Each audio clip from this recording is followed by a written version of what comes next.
आप लोग अलका मैम के साथ कोऑर्डिनेट करते रहिएगा, तो जो भी होगा उस टाइम पर will do it. Thank you. तो स्क्रीन सबको विजिबल है और यहाँ पर हम लोग स्टोकास्टिक प्रोसेस के बारे में बात करेंगे। स्टोकास्टिक ऑप्टिमाइजेशन प्रोसेस क्या होता है? So let's begin with this. So refers to the use of a randomness in the objective function or in the optimization algorithm. तो अगर हम स्टोकास्टिक ऑप्टिमाइजेशन के लिए जाते हैं तो वहाँ पर ज़रूरत पड़ती है जहाँ पर टर्म रेंडमनेस इंट्रोड्यूस हो जाता है। That's the most important part in the objective function और in the optimization algorithm. So challenging optimization algorithms such as a high dimension non-linear objective problems may contain the multiple local optima in which the deterministic optimization algorithm may get stuck. कहने का मतलब ये हुआ, सी objective functions ऐसा भी होता है ना जब हमारे दिमाग बदलते हैं, माइंडसेट चेंज हो जाते हैं as per the requirement, as per the need, as per the adjustment.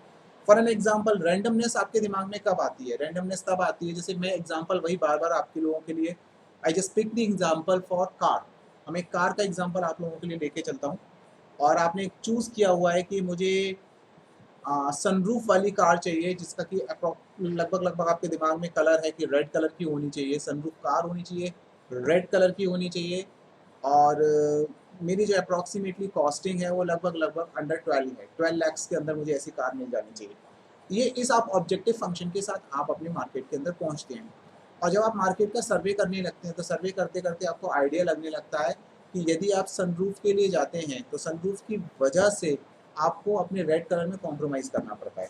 तो एट दैट टाइम अगर आप अपने ऑब्जेक्टिव फंक्शन में थोड़ा सा भी डाइवर्जन क्रिएट करते हैं, तो थोड़ा सा भी डाइवर्जन क्रिएट करते हैं आप अपने ऑब्जेक्टिव फंक्शन में, तो वो ऑब्जेक्टिव फंक्शन जो है वो रेंडमनेस की थ्योरी में आ जाता है, वहाँ पर आपकी रेंडमनेस क्रिएट हो जाती है। फिर आप किसी और शॉपकीपर के पास में पहुँचे, उन्होंने कहा नहीं नहीं कोई प्रॉब्लम वाली बात नहीं है, आपके लिए कलर ऑप्टिमाइजेशन मत करिए, सनरूफ कितनी कौन यूज़ करता है, ये तो हिल स्टेशन के काम की चीज़ होती है जहाँ पर मौसम अच्छा होता है, आपने तो सनरूफ हमेशा बंद ही करनी है, कुछ पता नहीं चलना, और कितनी बार आप जाओगे तो आप तो अपने कलर को ऊपर जाओगे। तो फिर अगर आपने अपने ऑब्जेक्टिव फंक्शन को फिर थोड़ा सा चेंज किया था, again it is called as a randomness. So challenging optimization algorithm such as high dimensional non linear objective problems हो जाती है, may contains the multiple local optima in which the deterministic optimization algorithm may get stuck.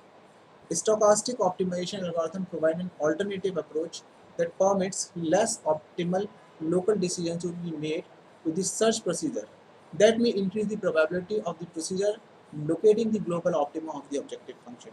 तो अब आप लोग मुझे लगता है अब तक समझ चुके होंगे कि हम जिस लोकल मिनिमा या लोकल मैक्सिमा की बात करते हैं, तो वो लोकल मिनिमा और लोकल मैक्सिमा का मतलब यही होता है कि the point of objective function where the satisfaction can be made and where can be stuck on, जहाँ पे हम रुक सकते हैं उनको हम लोकल मैक्सिमा या लोकल मिनिमास बोलते हैं। तो in that situation local maxima and local minima हम यहाँ पर क्या करते हैं, यहाँ पर हम कोशिश करते हैं ये देखने के लिए कि हमारी जो एल्गोरिथम्स है, डिटर्मिनिस्टिक एल्गोरिथम्स हैं, वो अप्रोच कर रही हैं नहीं कर रही हैं। So let's start with this. So we are going to work with the stochastic optimization algorithm for randomness. Example लेंगे यहाँ पर, हम आगे पढ़ेंगे, तो that's coming. So first of all, coming on, what is the stochastic optimization?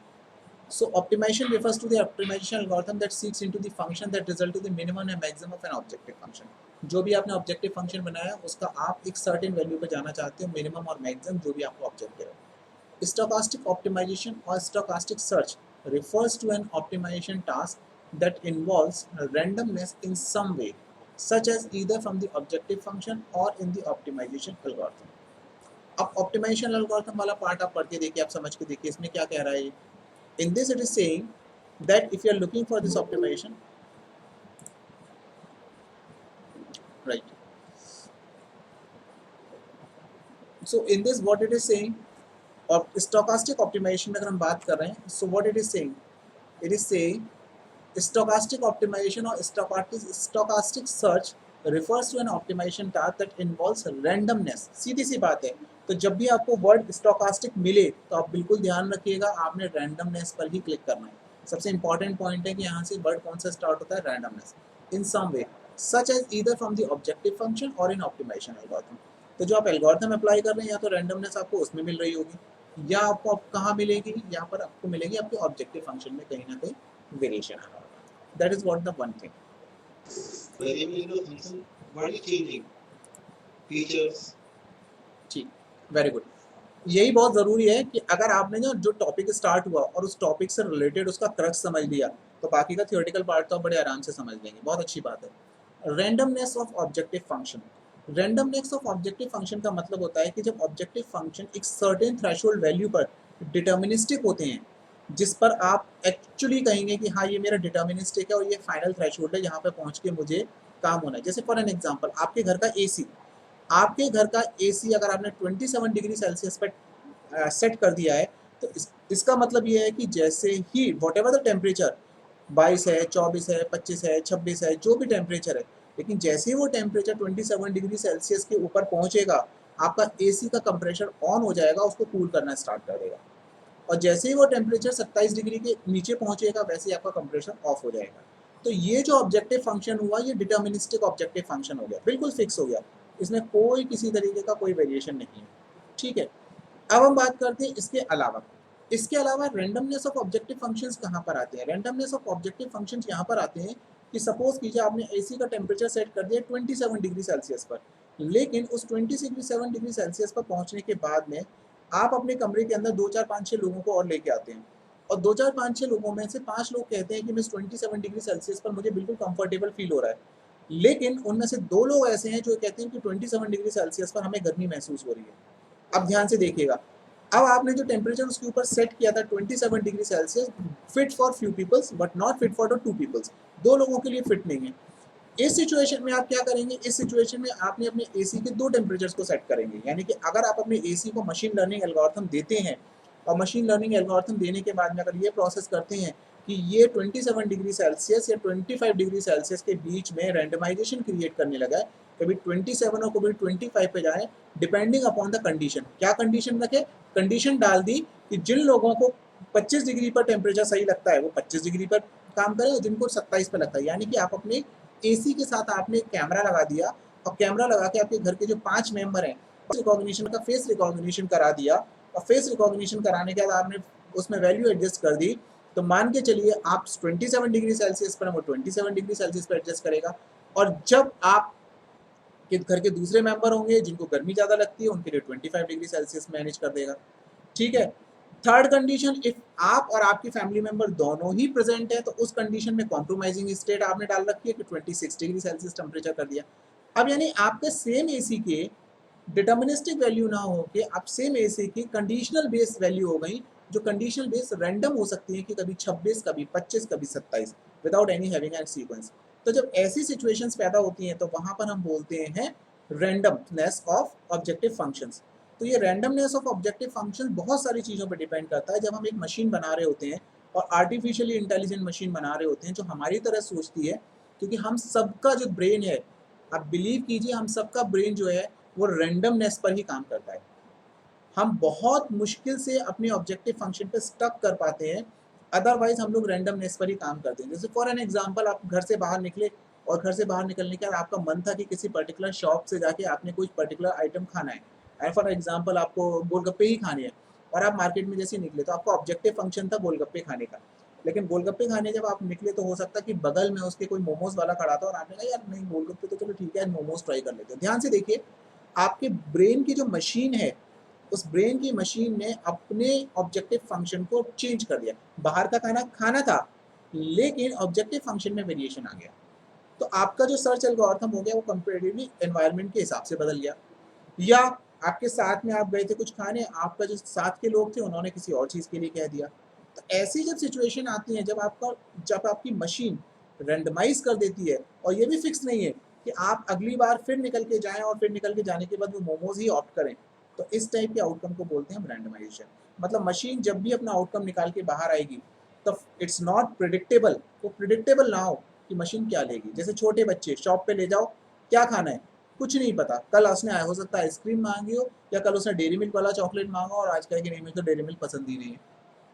That's an example. ठीक है sir जैसे कि मतलब जैसे क्रेडिट वगैरह पे जैसे लोन वगैरह देते हैं, जैसे कि टियर 1 की डिफरेंट कंडीशंस होंगी लोन देने के लिए, कोई टियर 3 सिटी है, टियर कि इस पार्टी को इस पर्सन को लोन दिया जा सकता है, बिल्कुल उसकी क्या वर्थ है, तो वो हमारा एक तरह से objective function region to region vary कर रहा है, उसकी लोकेलिटी के हिसाब से। अगर उसमें डेटा हमने डाला किसी पर्सन का, तो वो पहले चेक करेगा कि उसकी लोकेशन क्या है, उसकी परचेजिंग पावर कितनी है, और वो किस लोकेशन से बिलोंग करता है, तो according to that objective function को चेंज कर देगा, बस मतलब समथिंग लाइक दैट। बिल्कुल बिल्कुल बिल्कुल वैसे ये एक अपने आप में बिल्कुल ऑब्जेक्टिव फंक्शन चेंज होगा। जैसे फॉर एन एग्जांपल, आजकल मशीन लर्निंग थ्योरम भी ऑप्टिमाइजेशन पे बहुत ज़्यादा काम करती हैं। ऑप्टिमाइजेशन पे कैसे काम करती हैं? मैंने गोडैडी को सर्च किया एक वेबसाइट बनाने के लिए, मैंने गोडैडी पे सर्च करना स्टार्ट कीजिए। आप बिलीव नहीं करेंगे, बाकी जितने भी ब्लॉग वाली साइट्स होती हैं, ब्लॉग्स वाली साइट जो एडवर्टीजमेंट से कमाती हैं, मेन साइट नहीं, जो ब्लॉग वाली साइट्स हैं, तो बाकी जितनी भी साइट्स हैं उन सारी की सारी साइट्स के ऊपर मुझे गोडैडी की ऐड दिखाई देने लगे। अब जब मुझे गोडैडी की एड्स दिखाई देने का मतलब, इसका मतलब है कि उनका ऑब्जेक्टिव फंक्शन था कि मुझे यहाँ पर गोडैडी का वेबसाइट दिखाना। तो अब उनको नहीं पता कि मैं कहाँ से एंट्री करने वाला हूँ, किस पेज पे एंट्री करने वाला हूँ। तो यानी कि जैसे ही वो मेरी आईडी को कहीं क्लिक करते हैं, कहीं से लॉग इन हुई, कहीं से कुछ भी एक्सेस हुआ, वो वहाँ पर आउटकम जनरेट करना स्टार्ट कर देते हैं। ये हो गया। लेकिन अगर मान के चलिए ये मेरा सिंगल ऑब्जेक्टिव फंक्शन था कि जिसमें मैंने गोडैडी को सर्च किया था, बट इन केस अगर यहाँ पर इंस्टीड ऑफ दिस गोडैडी अगर मैंने 2-3 वेबसाइट को सर्च किया, पैरेलली एक साथ सर्च किया, और दोनों का स्टेइंग टाइम मेरा सेम हुआ, तो अब वो मुझे क्या करेगा? अब वो मुझे चेक करेगा कि मेरे को क्या है, तो यानी क्लिक थ्रू रेट से मुझे कहीं कुछ पटकेगा, कहीं कुछ पटकेगा, और ऑप्टिमाइज करने की कोशिश करेगा कि मेरा अटैक किसके ऊपर ज़्यादा है। तो ये इस तरीके के एग्जाम्पल्स। ऐसे ही वेदर के केस में होता है, बहुत सारे एग्जाम्पल्स ऐसे होते हैं कि प्रेडिक्शंस लेने होते हैं वेदर के, लेकिन वेदर हमेशा रैंडम होता है, we can not just predict actually, तो रैंडम ऑप्टिमाइजेशन थ्योरम वहाँ पे ज़्यादा लग जाती है। ठीक है, थैंक यू सर। आगे बढ़ते हैं इसमें। So randomness is in the objective function means the evaluation of candidate solution involves some uncertainty. आ गया ना कि भाई uncertainty है, और noise and algorithm must be chosen to can make progress in search of the presence of the noise. ठीक है. So coming up the next, randomness in the algorithm is used to strategy, that is stochastic or probabilistic decision. Probability theory पूरी की पूरी हमारी randomness के ऊपर होती है। जब किसी चीज़ के लिए श्योरिटी नहीं है तो इसका मतलब वहाँ पे रैंडमनेस है, और जितनी प्रोबेबिलिटी लेस है उतना मतलब उतनी ही अनसर्टेनिटी है, और जितनी अनसर्टेनिटी है इसका मतलब यही है कि वहाँ पर आपका रैंडम थ्योरी जनरेट हो रही है। That is what the thing. So it is used in an alternative and deterministic decision in an effort to improve the likelihood of the locating the global optima or a better local optima. तो ये local और global ऑप्टिमास निकालने के लिए options होते हैं. This is what the process. So coming of this topic, so using randomness in an optimization algorithm allows to search procedure to perform well on challenging optimization problem that may have a non-linear response surface. अब क्योंकि randomness है, आप जानते हैं randomness का मतलब होगा 100% non linearity मिलेगी. अब ऑब्जेक्टिव फंक्शन जो है कंपैरेटिवली नॉन लीनियर हो जाएगा, लीनियरिटी उसमें मिलेगी नहीं, क्योंकि कभी कोई नंबर 7 है तो कभी कोई नंबर 2 है, कभी कभी नंबर 4 है, कभी नंबर 5 है. तो अगर अलग अलग डिफरेंट टाइप के नंबर्स आ रहे हैं, आउटकम्स आ रहे हैं, तो वो सब क्या है रैंडमनेस में, और ये नॉन लीनियरिटी को जनरेट करेंगे. This is what the process. अब स्टोकास्टिक ऑप्टिमाइजेशन प्रॉब्लम के बारे में बात करते हैं कि किस तरीके से इसके एल्गोरिथम पे काम किया जा सकता है. So let's move on this. The use of randomness in the algorithm often means that the techniques are referred as a heuristic search. तो जो heuristic search होती है ये हम यहाँ पर यूज करते हैं इसके लिए, as they are the rough rule of the thumb procedure that may or may not work to find the optima instead of a precise procedure. ठीक है. तो मेटा ह्यूरिस्टिक और ह्यूरिस्टिक ये दो तरीके की सर्च ऑप्शंस यूज किए जाते हैं रैंडमनेस के लिए. तो यहाँ पर इन दो टेक्निक्स को हमें याद रखना है. So many stochastic algorithms are inspired by a biological or natural process. It may be referred to as a meta-heuristic as a higher order procedure providing the condition for a specific search of the objective function. They're also referred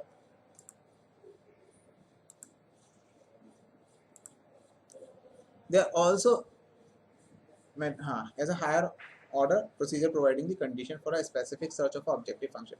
They are also referred to as a black box optimization algorithm. तो जैसे कि देखो अभी इसमें यहाँ आपको suggest किया गया और कहा भी गया कि जो ज़्यादातर स्टोकास्टिक एल्गोरिथम्स होती हैं वो बायोलॉजिकल और नेचुरल प्रोसेसेस से. तो हमने भी आप लोगों को जो इतने एग्जाम्पल लेके चलते हैं ना आप लोगों के लिए, वो सारे के सारे एग्जाम्पल हम भी इसी तरीके के लेके चलते हैं कि वो सारे के सारे आपकी ह्यूमन साइकोलॉजी के साथ ही कहीं ना कहीं कनेक्ट होते हो. यानी कि आपके जो बायोलॉजिकल प्रोसेसेस हैं उन प्रोसेसेस से ही वो कनेक्टेड हों, जिससे आपको वो समझने में हो. क्योंकि अल्टीमेटली ये जो ऑप्टिमाइजेशन का पूरा प्रोसेस है जो डेवलप किया गया है, मैथमेटिक्स तो बाद में लगाई गई, क्योंकि जिन चीज़ों को हवा में होती हैं, कंसेप्चुअल होती हैं, फिनोमिनल होती हैं, वो बातें पेपर पे नहीं आ सकती। और पेपर पे अगर उन बातों को हम लाना चाहते हैं तो what we have to do, हमें क्या करना पड़ेगा, उन चीज़ों को पेपर पे अगर हमें लाना है तो हमें उसका मैथमेटिकल मॉडल क्रिएट करना पड़ेगा। तो इसीलिए हम इसको मैथमेटिकल मॉडल में क्रिएट करके इसको सिंप्लीफाई करते हैं, ठीक है। तो ये अल्टीमेटली नेचुरल प्रोसेस से ही इंस्पायर्ड प्रोसेस है, ठीक है। They are so many stochastic optimization algorithm. अगर आपसे कोई पूछता है कि कौन कौन से इनके टाइप्स हैं तो बता सकते हैं आप।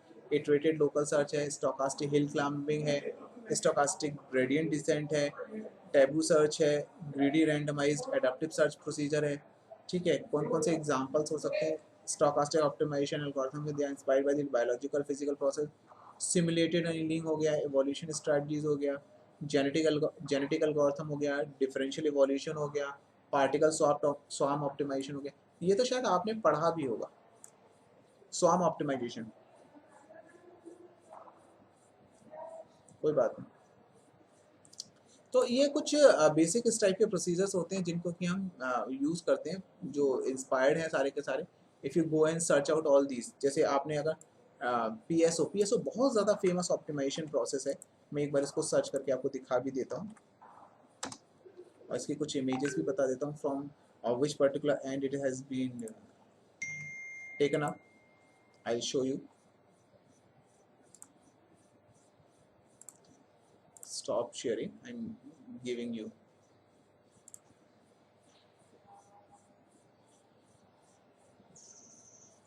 showing you।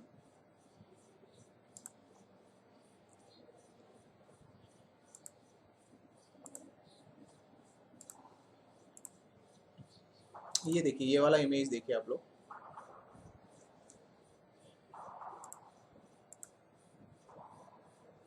ये जो बर्ड्स होती हैं जो अपने आप को इस टाइप के एक ऑरा में प्रेजेंट करती हैं अपने आप को, आपने देखा होगा ये वाला, this is the PSO form.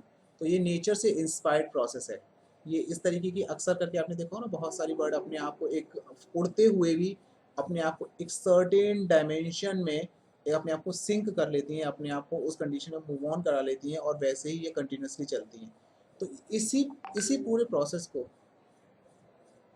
इसी इसी पूरे प्रोसेस को हम पीएसओ बोलते हैं, पार्टिकल स्वार्म ऑप्टिमाइजेशन प्रोसेस बोलते हैं, और इसी से इंस्पायर्ड एल्गोरिथम्स हैं। हालांकि ये individual all algorithms are not in your syllabus, आपके सिलेबस में नहीं है, पर क्योंकि ये बहुत ज़्यादा फेमस है और किसी भी काम को यूज़ करने में पीएसओ बहुत ज़्यादा यूज़ किया जाता है, पार्टिकल स्वार्म ऑप्टिमाइजेशन मेथड बहुत ज़्यादा यूज़ किया जाता है, तो इसीलिए मैंने एक बार आपको यहाँ पे डिस्कस कर लिया। ये बिल्कुल बायोलॉजिकली इंस्पायर्ड है, नेचर से जो चीज़ें मिली हैं। तो ऑप्टिमाइजेशन प्रोसेस हमने यही देखा है। फॉर एन एग्जाम्पल, आपने देखा हो बहता हुआ पानी जो होता है, पानी जो बहता है, वो बहता हुआ पानी भी ऑप्टिमाइजेशन प्रोसेस के थ्रू ही बहता है ना। ऊपर से एकदम पानी को चाहे कितना भी जोर से फैला के छोड़ दीजिए, आगे चल के वो अपनी एक धार बना लेता है और एक पतली धार के थ्रू वो पूरा का पूरा पानी आप पीछे से फ्लो देते जाइए, कंटिन्यूसली निकलता चला जाएगा। तो इस टाइप के जो ऑप्टिमाइजेशन जो प्रोसेस होते हैं वो ऑप्टिमाइजेशन प्रोसेस कहे जाते हैं कि नेचर से इंस्पायर्ड है। Coming on back to the slide and sir इसमें जी, फिबोनाची जो थ्योरम होती है उसका भी रोल आता है कि नेचर से रिलेटेड कौन सी इस वाली? प्रोसेस को? Fibonacci theorem. फेबोनेसी जो यूज की जाती है, यस सर। फेबोनेसी जो एल्गोरिथम यूज करते थे हम लोग, वो भी सी प्रोग्रामिंग में बनाते थे जिसका, वही कह रहे हैं ना? हाँ, तो वो मैथमेटिकल। हाँ, फेबोनेसी का देखना पड़ेगा, मुझे एक्चुअली याद नहीं है प्रॉपर्ली कि ये नेचर का, अभी 1 मिनट याद कर लेता हूँ क्योंकि बहुत टाइम हो वो गए। भी वो भी नेचुरली, मतलब जो चीजें नेचुरल में हैपन होती हैं वो उसको हाँ, थ्योरम को फॉलो करती ये तो देखिए मान के चलिए ये बड़ी इंटरेस्टिंग है। हमारी जितनी भी साइंस एंड मैथमेटिक्स और जितनी भी इंजीनियरिंग है ना, वो सारी की सारी नेचर से है ना। तो बिल्कुल सही कह रहे हैं आप, फेबोनेसी भी बिल्कुल नेचर से है, ये मुझे मिल गया। हाँ बिल्कुल एग्जैक्टली, ये पैटर्न पूरे पूरे बन रहे हैं, राइट, वेरी राइट, आप बिल्कुल ठीक कह रहे हैं। मैं शो करता हूँ आपको,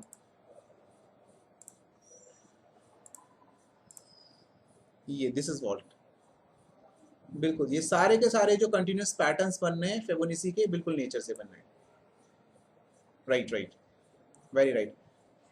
तो ये जो कंटिन्यूसली बनाए गए हैं in the form of spiral, ये देखिए ये सारे के सारे नेचर हैं, नेचर प्लांट हैं, ये कुछ एनिमल्स भी हैं इस टाइप के, जो इंसेक्ट्स होते हैं छोटे, वो भी सब नेचर से। तो ये सारे का सारा जो पैटर्न क्रिएट हो रहा है वो फिबोनाची के हिसाब से हो रहा है। Very true. स्नेल वगैरह, हाँ, स्नेल। स्नेल वगैरह जो होते हैं, बिल्कुल ठीक कह रहे हैं। इसी तरीके से आपने को फ्रैक्टल भी सुने होंगे। जो फ्रैक्टल के ऊपर काम करते हैं ना जो लोग, फ्रैक्टल स्ट्रक्चर्स जो होते हैं, फ्रैक्टल एल्गोरिथम्स भी यूज की जाती हैं, वो भी उनको भी कहते हैं कि पूरा का पूरा हमारा नेचर जो है, हम अपने आप को भी अगर बात करें ना, हम हमारी टेबल, हमारी कुर्सी, हमारा एनवायरनमेंट, हमारे college and everything is a part of fractal. मतलब वो ये कहते हैं कि हर चीज एक छोटी से छोटी अगर उसकी यूनिट निकाली जाए तो वो छोटी से छोटी यूनिट अपने स्ट्रक्चर को रिपीट करती है, और रिपीट करके उसी शेप का स्ट्रक्चर बनाती है। दुनिया की हर चीज कह रहे हैं फ्रैक्टल से मिलके बनी हुई है। अब आपने उसको भले कहीं भी किसी भी एंड पर टर्मिनेट कर दिया हो, लेकिन वो जाके कंप्लीटली फ्रैक्टल पे होती है। जैसे मैं आपको एक फ्रैक्टल भी शो कर देता हूँ, तो वो भी बड़ा इंटरेस्टिंग है।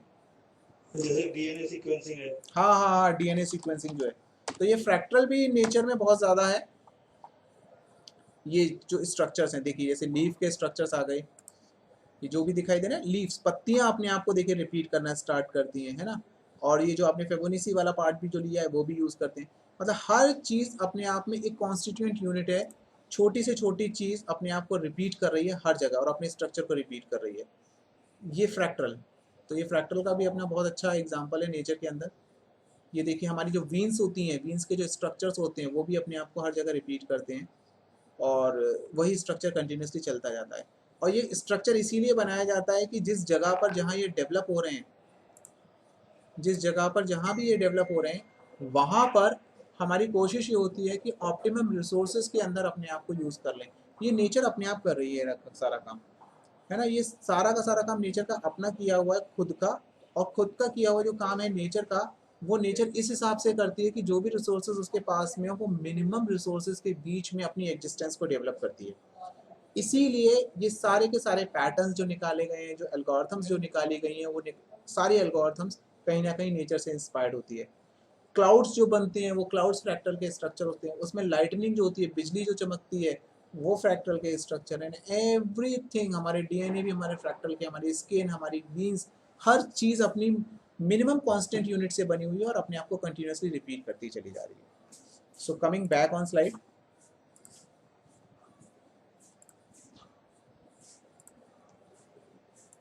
सो स्टोकास्टिक प्रोसेस, तो हम यहाँ पे कुछ कर रहे थे कि कुछ ऐसे हैं, तो इनमें से जितने भी हैं इनके सारे एग्जांपल्स अगर आप फॉर योर इंटरेस्ट अगर आप देखना चाहते हैं, तो आप इनमें से सबको यहाँ से बस सेलेक्ट कीजिए और एक बार गूगल पे डाल के देख लीजिएगा। आपको सारे के सारे जितने भी हैं इन सब के कहीं ना कहीं, क्योंकि बिकॉज ऑल आर बायोलॉजिकल और फिजिकल प्रोसेस इंक्लूडेड, तो यहाँ पर procedure means any single nature of the procedure means any single nature of the procedure means any single nature of the procedure means any single nature of the procedure means any single run of an algorithm will be different given a different source of randomness used by the algorithm, and in turn different starting point for the search and decision made during the search। अब देखिए ये statement अपने आप में पूरी तरीके से इस स्टोकास्टिक प्रोसेस को डिफाइन कर देता है। इसको एक बार आप लोग भी पढ़ के देखिए, मैं साइट दोबारा कर दूंगा इसको, लेकिन अगर आप जब पढ़ेंगे तो आपको अच्छे से और क्लियर होगा कि ये कितना क्रक्स है इस लाइन के अंदर पूरे के पूरे स्टोकास्टिक प्रोसेस ऑप्टिमाइजेशन प्रोसेस का। एक बार इसको देखना है।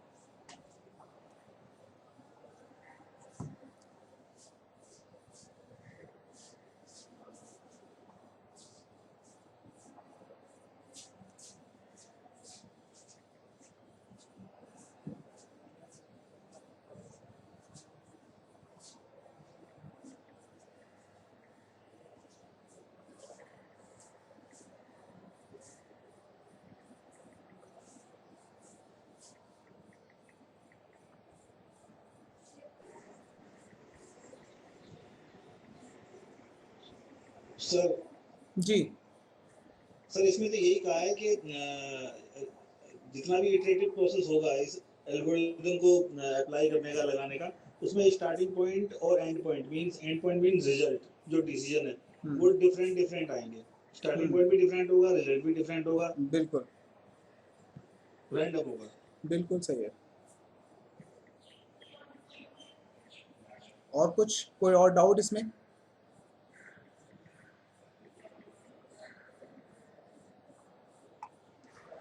और कोई डाउट? ठीक है, so ultimately this is simple process, और ये सबको समझ में आ गया कि what exactly we want to say with this word. So stochastic nature of the procedure means that any single run of algorithm जब रन की जाती है ना तो मल्टीपल इटरेशंस हो सकते हैं, बहुत बार हो सकता है ऐसा कि इटरेशंस हो.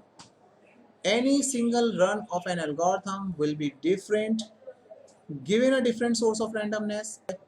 अलग अलग सोर्स जो इनपुट उसको मिल रहा है यूज्ड बाय द एल्गोरिथम, जो अलग अलग सोर्सेज से डेटा उठा रही है used by the algorithm, and in turn different starting point for the search and decision made during the search. Algorithm जहां से शुरू हो रही है वो पॉइंट भी डिफरेंट हो सकते हैं, और एल्गोरिथम जहां पे फाइनली टर्मिनेट हो रही है, एंड हो रही है, वो पॉइंट भी डिफरेंट हो सकते हैं. So in total, if we talk about the complete randomness is visible during the process. The random number generator used as a source of randomness. तो जब भी हमें कभी भी जनरेट होता है ना तो आप लोगों ने पढ़ा होगा एक pseudo random generator बनाते हैं, है ना? Can be ensured to save the sequence of the random number to provide each run of the algorithm. तो जब कभी भी हमें random things की requirement होती है we can generate with the pseudo random generator, और जहाँ से भी generate हो रही होती है random things उसको pseudo random generator कहा जा सकता है. So this is good for all small demonstration tutorial, although it's a fragile, it is working against the different randomness of the algorithm.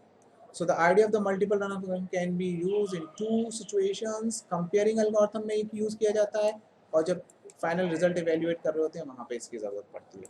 तो जब कब हम multiple algorithms को run करते हैं. So that is what the multi-start process. So I suppose for today it's good and enough to understand the stochastic process in general. ये एक छोटा सा see in this whole section जो भी आपका पूरा syllabus है, in this syllabus it is not for you to do all kind of a research and everything here, but the most important part to understand each and every optimization process. Her optimization process को समझ लीजिए, जान लीजिए. तो that's why this syllabus is too much tough if you are understanding it for the purpose of designing and a modeling. बहुत मुश्किल है. If you are doing something for a research purpose, अगर आप research कर रहे हैं तो it's tough to really get the optimization point. बड़ा मुश्किल होता है. आप अपने आप को ही मान के चलिए, हम अपने आप को संतुष्ट नहीं कर पाते हैं, इसका मतलब है we are not able to optimize ourselves. ये सच है बिल्कुल. तो आप जब मान के चलिए, जब आपके पास में इतने न्यूरो सेंसर्स हैं, इतना ज़्यादा इनपुट है, इतना डेटा फीड है, तब भी आप अपने आप को संतुष्ट नहीं कर पाते हैं और अपने आप को सेटिस्फाई नहीं कर पाते हैं. इवन दैट हम सबको दोषान सर की ज़रूरत पड़ जाती है ना, आफ्टर हैविंग अ मेडिटेशन, है ना. तो जब हम सब लोगों को it means what to get the optimization मतलब जो भी मेरे पास है, then after my objective function is to stay happy. उसके बाद भी हम लोगों को उतनी चीज़ों के बाद भी हम अलग अलग रिसोर्सेज को यूज़ करते हैं. We are not able to really optimize ourselves. In that situation अगर आप ये काम मशीन को देते हैं तो see for that objective function how much tough it is. और वो अगर डिटर्मिनिस्टिक है, फिक्स है, then simple to get it. लेकिन अगर वो डिटर्मिनिस्टिक नहीं है, सिंपल नहीं है और रैंडम के बेसिस पर, तो it's very tough to do. तो अंडरस्टैंडिंग पॉइंट ऑफ व्यू से कीवर्ड्स की अंडरस्टैंडिंग, कौन कौन से टर्म होते हैं, कहाँ का यूज़ किया जाता है, this syllabus is very good and very much easy. बहुत आसान है, बहुत सिंपल है. टॉपिक उठाओ, जानो, पढ़ो क्या होता है, कितने तरीका होता है, कैसे कर सकते हैं. It's very simple and very easy. But if something you are looking to do, अगर आपने यही स्टोकास्टिक ऑप्टिमाइजेशन एल्गोरिथम किसी में लगाने की कोशिश की, so it's not a very simple task to do it, because you have a certain algorithm and you want to optimize its outcome. आपके पास ऑलरेडी एक प्रोग्राम है, आपके पास ऑलरेडी एक प्रोसेस है, और आप क्या चाहते हैं, इस प्रोग्राम और इस प्रोसेस को आप ऑप्टिमाइज करना चाहते हैं. तो it's not a simple task, it's very very very tough task. So I understand that. जी बताएं. Yes sir. सर इसमें आपने सर कई लिंक ड्रॉप किए थे सर ग्रुप पे. हाँ, मैं बहुत सारे लिंक ड्रॉप करे थे, आपके लिए नहीं है, मेरे लिए. ठीक है, तो आपको खोल के पढ़ने हैं तो पढ़ लीजिएगा. मैं जो भी आपको जहाँ से भी अच्छा लगा, कई सारे टॉपिक्स हैं उसमें, लेकिन वो बेसिकली मेरे लिए हैं. तो मुझे लगता था पढ़ाते वक्त जहाँ जहाँ से जो चीज़ें जहाँ उठानी होती हैं वो मैं आपको क्लिक करके, क्योंकि my part is what to make understanding clear. मतलब आप मेरे साथ 30 मिनट 40 मिनट और 50 मिनट के जो भी लेक्चर में आप रहें, एटलीस्ट हम जब कभी भी बात करें इसके बारे में, अदर देन दैट खड़े होकर भी बात कर रहे हो, नॉर्मल बाहर भी मिल जाए, तो एटलीस्ट आपके माइंड में इतनी क्लैरिटी हो जानी चाहिए कि हाँ, स्टोकास्टिक ऑप्टिमाइजेशन, अच्छा ये वाली बात होती है. That is what. तो that's why this is for me. तो हो सकता है मैं कोई पॉइंट कहीं से पिक करता हूँ, कोई पॉइंट को पिक करता हूँ, कुछ कहीं से दिखा देता हूँ. तो जिससे आपको विजुअल्स क्लियर हो जाए। पेपर तो आप क्लियर कर लेंगे, ठीक है। Thank you sir. So anything else from my side for today? कुछ और ऐसा जो आप पिक करना चाहेंगे, पूछना चाहेंगे? सर ये स्यूडो नंबर जा सकता है। क्रिकेट के प्लेयर को मैं कहता हूं एक स्यूडो रैंडम नंबर जनरेटर की जरूरत पड़ सकती है। अब आपको बहुत अच्छे से आइडिया लग जाएगा कि रैंडम नंबर जनरेटर की कहाँ जरूरत पड़ेगी और कहाँ ऑप्टिमाइजेशन एल्गोरिथम की जरूरत पड़ेगी। सर एक बॉल में वो कितने रन बनाएगा, या मतलब पर ओवर कितने रन या सिक्सर या जो स्कोर्स ये जनरेट। उसका ऑप्टिमाइजेशन प्रोसेस है, ये उसका ऑप्टिमाइजेशन प्रोसेस है, बिल्कुल ठीक है, कि उसकी अपनी प्लानिंग है, उसने क्या करना है, कौन सी एल्गोरिथम लगानी है। लेकिन उसको स्यूडो रैंडम जनरेटर एक क्रिकेट का प्लेयर है, वो कहे कि मेरे को इस मशीन से क्या मतलब, तो उसको मतलब है, कब मतलब है, जब वो नेट प्रैक्टिस पे जाएगा। तो नेट प्रैक्टिस पे जाने के बाद में अगर वो एक मशीन लगाता है और जिस मशीन से बॉल एक सर्टेन स्पीड से उसके पास में आती है और जिस स्पीड से वो बॉल आ रही है वहाँ पे उसने pseudo number random generator fix कर दिया स्पीड वेरिएशन के लिए, कि कभी स्पीड आती है उसके पास 80 की पे, कभी आती है 70 पे, कभी आती है 75 पे, कभी आती है 60 पे, कभी आती है 50 पर। तो इससे जब वो नेट की प्रैक्टिस कर रहा होगा बॉल की, तो वो उन बॉल्स को डील कर पाएगा जो स्यूडो नंबर जनरेटर से बॉलर एक्चुअली ग्राउंड पर और पिच पर उसके साथ करेगा। हो गई? तो यानी कि आपकी बनाई हुई मशीन को क्रिकेट का प्लेयर अपनी बैटिंग को इंप्रूव करने के लिए नेट पर यूज कर सकता, और जैसी बॉल उसके पास रैंडमली आएगी जिस स्पीड की, उसके हिसाब से वो एक ऑप्टिमाइजेशन एल्गोरिथम लगाएगा कि मेरे बैट का स्विंग कितना होना चाहिए, कितना मुझे बैट को पुल करना है, कितना मुझे फ्रंट पे फोर्स करना है, ये उसका ब्रेन ऑप्टिमाइजेशन एल्गोरिथम लगा रहा है। ऐसा नहीं है कि जो बॉल आया उतना खींचा, बल्ला पीछे से उठा के मारा और गई यहाँ आ गई। स्लो बॉल हो गई तो बॉल लेट आ रही है, बल्ला पहले चला गया, और फास्ट बॉल हो गई तो बल्ला पीछे ही खिंचा रह गया, बॉल विकेट में चली गई। तो सी दैट उस मूवमेंट पर उससे वो क्या कर रहा है, इन रैंडम जनरेशंस के थ्रू अपने आप को ऑप्टिमाइज कर रहा है। और this is a very wonderful example. Agree? सही बात है।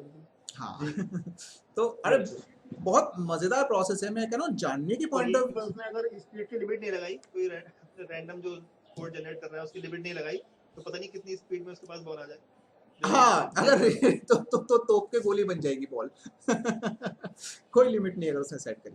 तो वो सेट करेगा कि भाई मेरे पास जो एवरेज बॉलर की स्पीड आती है, या सपोज पे मुझे ऑस्ट्रेलिया के अगेंस्ट प्ले करना है या मुझे वेस्ट इंडीज के अगेंस्ट प्ले करना है, तो वेस्ट इंडीज की एवरेज स्पीड जो है बॉलर्स की वो 60 से लेकर 80 के बीच में, फॉर एन एग्जांपल। तो 60 से 80 के बीच का उसने रैंडम जनरेशन लगा दिया। अब वो प्रैक्टिस कर लेगा ताकि ट्रेंड हो जाएगा कि अगर इस टाइप का रैंडमाइजेशन उसको मिला, कभी 60, कभी 80, कभी फिर से 50, कभी 55, ऐसा अगर उसको मिलता है, जो भी मतलब उसकी लिमिट है, तो वो उसको प्ले ऑन कर पाएगा। तो अपनी एल्गोरिथम्स को वो रैंडमाइज करेगा, ऑप्टिमाइज, देखो एल्गोरिथम भी रैंडमाइज करेगा, इनपुट भी उसको रैंडमाइज करके मिलेगा, और ऑब्जेक्टिव फंक्शन भी बदलेगा कि बहुत तेज बॉल के लिए उसने डिसाइड कर लिया कि मुझे रोकना है ये, और जो बहुत स्लो बॉल होंगी तो हो सकता है उसको केवल प्लेस करके रन लेना है या सिक्स के लिए हिट करना है, एनीथिंग। ठीक है, तो that is what the stochastic process of randomization. ठीक है, okay sir, thank you sir. Anything else? है बहुत मजेदार, जानने के पॉइंट ऑफ व्यू से बहुत मजेदार है, मैं समझता हूँ, लेकिन पढ़ने की पॉइंट ऑफ व्यू से थोड़ा सा दिक्कत है क्योंकि पढ़ के लिखना होता है ठीक है, बट हो जाएगा आराम से। बस आप ये कंसेप्चुअली इसको समझ लीजिए, बाकी इसके जो कंटेंट पार्ट हैं कोशिश करता हूँ, जैसा कि दर्पण जी ने कहा है, तो जब वो कहते हैं तो मोस्टली मैं वो काम कर देता हूँ ज़्यादातर। ठीक है, तो आज इन्होंने फिर कहा है, तो I hope so I try to do it, है ना। ये मॉनिटर साहब हैं। बहुत अच्छे मॉनिटर हैं आपके, इनकी मॉनिटरिंग की वजह से चीज़ें वेल मैनेज हो जाती हैं। ठीक, और बाकी एक सर नहीं आया सर रिजल्ट, अब तो बच्चों ने भी